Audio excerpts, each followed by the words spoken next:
heard since childhood that our mothers are the first teacher of a child. Very true. But do you know who is the second teacher of our life? Or shall I say, after our parents, who is the best teacher of our life? It's life.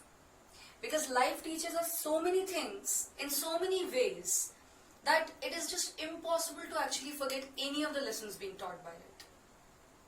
Keeping this thought in mind, welcome back to all of you to my English class. Today we will be studying a poem from the syllabus of class 10 students. The name of the poem is The Ball Poem, written by John Berryman. And this poem is there in the textbook of class 10 titled as First Flight. Yes students, as you know there are two textbooks in your course. This is the textbook and the other one is the supplementary reader titled as Footprints Without Feet. The poetries are found in First Flight. So yes, today we are here to study a new poem here. And students, I would request all of you to kindly open page number 46. The reason I'm asking you to do so is so that you are able to identify or you are able to underline the important points while I'm teaching you. Alright, so let us begin. Let us start with the basic premise, alright, which is being written here in our book as well. A boy loses a ball. He is very upset. A ball doesn't cost much, nor is it difficult to buy another ball. Why then is the boy so upset? Now let's read the poem to see what the poet thinks has been lost and what the boy has to learn from the experience of losing something. Yes students, this particular phrase, losing something, is very important. Why? As you can see, the theme is the poet is describing the grief of a boy over the loss of a ball. Now you all must be wondering, why a ball? What's the big deal if a person loses a ball? Not much. I think till now you people have lost many balls, right? Many toys actually. Why only one toy? Many toys. But a poet who has a wonderful capture, who is able to wonderfully encapsulate the human emotions, has actually symbolized ball. Yes. The loss of a ball is being symbolized here. That is why I have also mentioned the usage of the poetic device, symbolism as well as metaphor together. Now let us begin with the chapter. What is the boy now who has lost his ball? What? What is he to do? I saw it go, merrily bouncing down the street. And then, merrily over, there it is, in the water. So here the poet is describing in a very conversational manner that what is the boy now, what has happened, what is the boy now, what is his state right now. And which boy we are talking about? Who has lost his ball. What? What is he to do? What is he supposed to do when a child loses a ball or loses a toy which is very close to its heart? I saw it go, merrily bouncing down the street. Now I saw it go, I think it is easily understandable. Here, what can merrily bounce down the street? Of course, the toy here, the ball. I saw it go merrily bouncing down the street and then merrily over, there it is in the water. I think this is a common phenomenon, usually happens in our colonies when you are actually playing and then it suddenly bounces over. Either it goes to someone's house or in the boy's case, it has gone into the water. It may have gone into some water body or it may have gone into the sewage. That actually happens, isn't it? In India, we are very much habitual of actually finding tons of such toys actually in the sewage. Well, this may be one such case. No use to say, oh, there are other balls. Because why is he saying so? Let us do one thing. First, I will be explaining this poem line by line. Then we will actually discuss the basic theme as well as how is it important for the child in the detailed manner later after the poem is described. Alright? So let us continue now. An ultimate shaking grief fixes the boy. Why do you think there's a shaking grief? There's a grief, ultimate shaking grief. A grief so strong that it actually freezes the boy. He is unable to think clearly. Why? As he stands rigid trembling, staring down. Trembling, maybe he's about to cry. He's staring down where his toy has actually gone. All his young days, into the harbor where his ball went. See, that is where the symbolism plays its role. It's not only the loss of a ball, it is the loss of innocence. This seems to be the first time when the child has actually lost something. So this poem basically deals with loss, not only grief, but loss. And he keeps on staring down the harbor where his ball went. And what else went with the ball? All his young days into the harbor as well. I would not intrude on him. A dime, another ball, is worthless. Now our poet, who seems to be observing this child and observing his grief from some distance, he states that I would not intrude on him. Why? Because somewhere or the other he thinks that this grief, this loss, is something which needs to be experienced by the child himself. And just putting a hand over his shoulder and saying, let's take a dime and buy another ball, that is not going to fix it. Why? Because nothing can fix a loss. Nothing can fix the void being left after the loss. Yes, there may be other toys, you can actually buy a lot of things, but can money buy everything? Can money buy the first toy or the favorite toy of yours? Can money buy a loss of a person? No, it can't. That is why our poet is saying that I would not intrude on him, because this is personal. This loss, this grief, this understanding, this sense of understanding that yes, now I have lost something. This is the stage in that child's life where there is a loss of innocence, where the child has faced the bitter, cruel truth of life, that nothing is permanent. Alright? So this understanding, this growing up to do, needs to be done by the child himself. No one and nothing can actually replace that, or no one can actually make him understand right now. Now, he senses his first responsibility. Kindly underline this line. Now he senses first responsibility. Why? Because now he can sense that when something belongs to you, it is your responsibility to take care of it.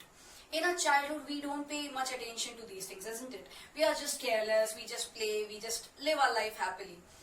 When people say that now you have grown up, they not only mean that you have actually grown up by age or by size, or you have grown taller or something. No.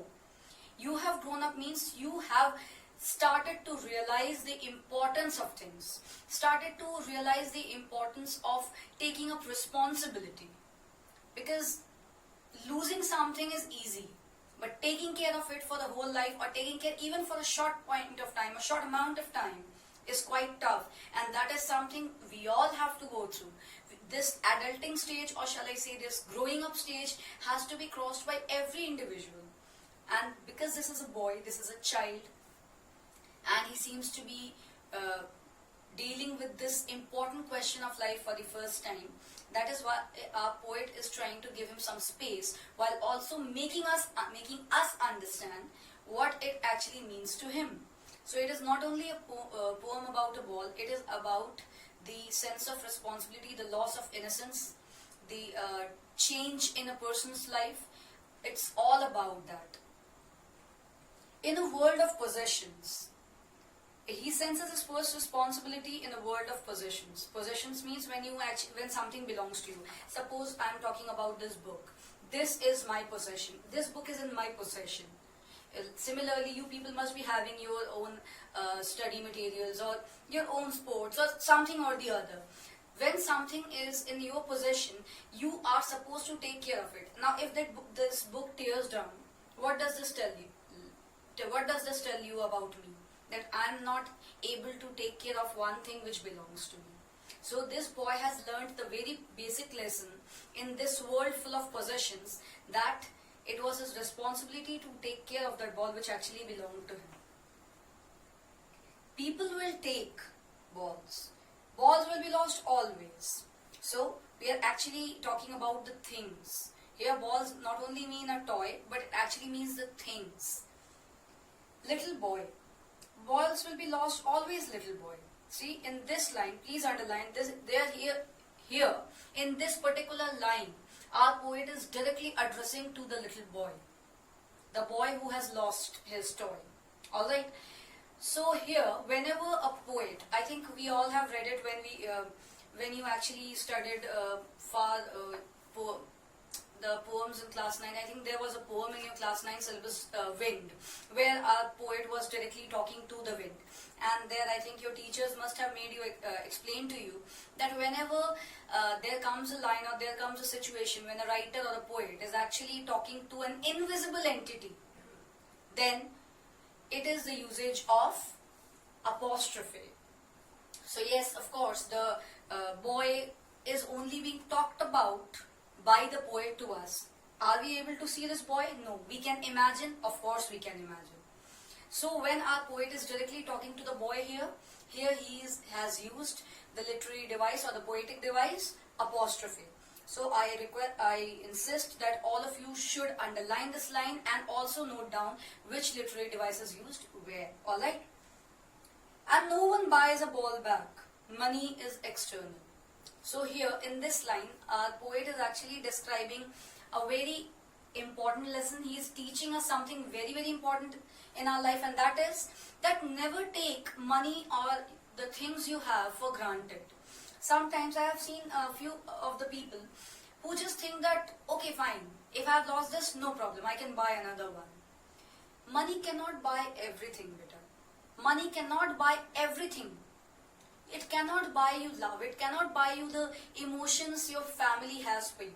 It cannot buy you friends. You may have a lot of money, but it does not guarantee that people will like you or they will love you or you will have loads of friends just because you have money. Yes, you may have some psycho fans around you, but true friends cannot be purchased.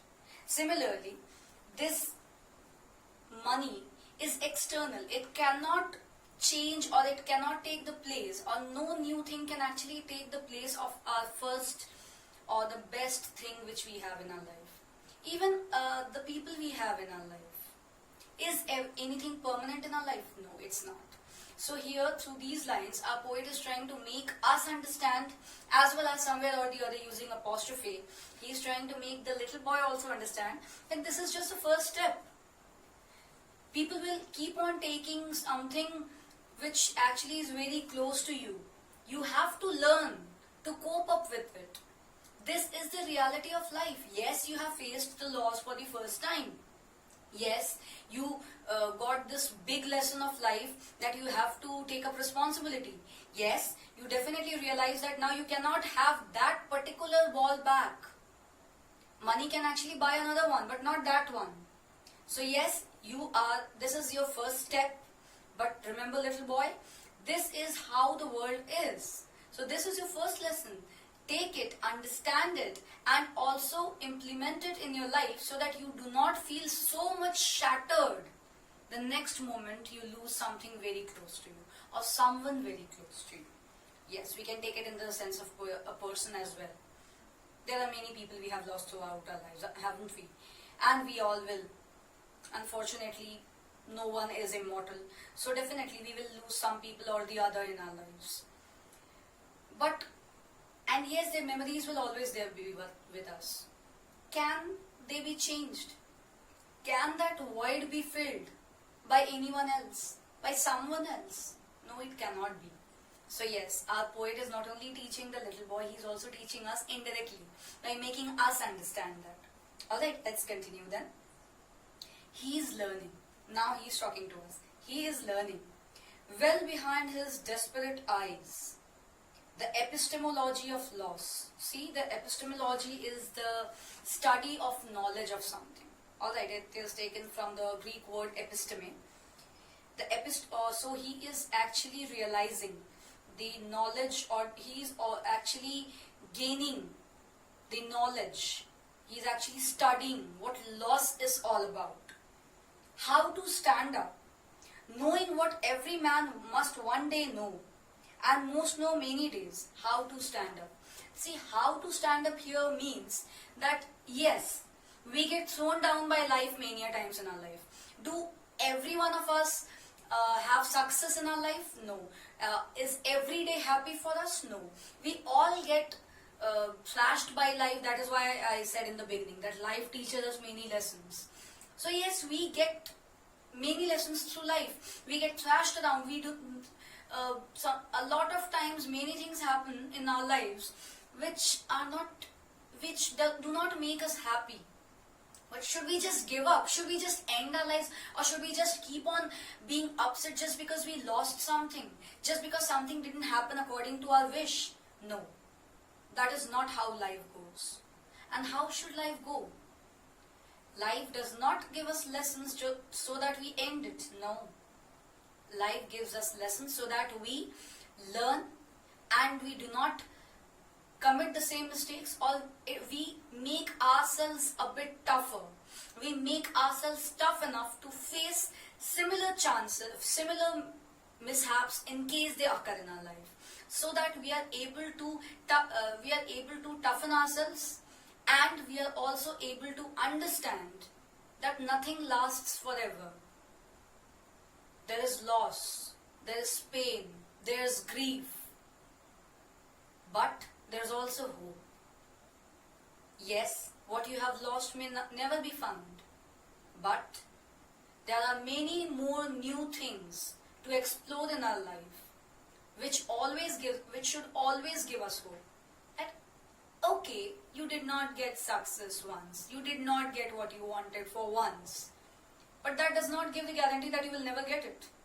If you work hard, if you do not give up, if you keep yourself tough enough, or if you actually develop yourself, then there will be many more days in our lives to come where we will be happily spending our lives as we want to, or where we will be able to have something to our lives, to our heart's content. I hope I was able to explain this wonderful, beautifully written poem by John Berryman with utmost honesty. In case there's anything or any line where you thought that you weren't able to understand this particular part or this particular line or any phrase properly, or you had some trouble understanding that, I would request you to kindly ping me up, kindly keep it, or kindly mention it on my window or on the comment section, so that I'll try to make you people understand this poem much more nicely. That's all for this class, students. Hope you enjoyed, hope you really enjoyed this poem as much as I did. That's all from my side today. Thank you.